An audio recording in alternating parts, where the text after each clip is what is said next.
Before the sweltering Texas sun heats up Carrizo Springs, the children start their day early. Breakfast at sunrise. About 225 boys and girls, unaccompanied teens in a holding center for detained migrant children, are at this converted oil worker camp run by the Department of Health and Human Services.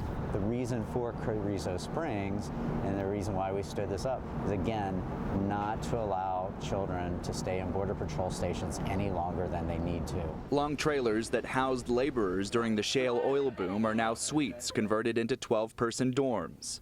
2 pairs of bunk beds in each bedroom and the living room. This facility is all about unification. We immediately begin the process of finding a sponsor for that child once they're turned over to HHS. I pledge.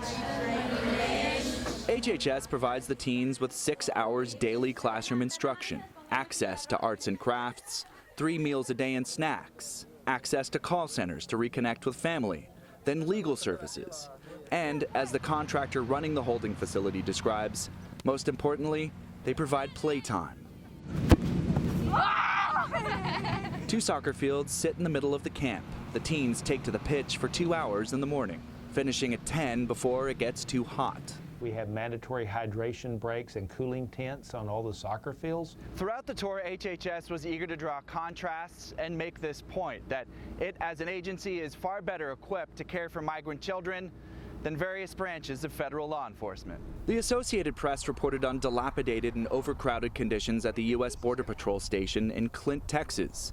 Across the Rio Grande Valley, the Department of Homeland Security's Inspector General said kids at 3 facilities had no access to showers, and some children under 7 had been held in cramped Border Patrol stations for more than 2 weeks.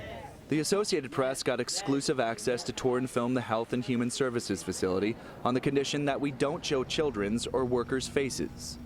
Kevin Dinnan, the CEO of BCFS, who ran the youth holding facility in Tornillo, says they took this contract on the condition that the government allowed access to human rights lawyers, lawmakers, and the media.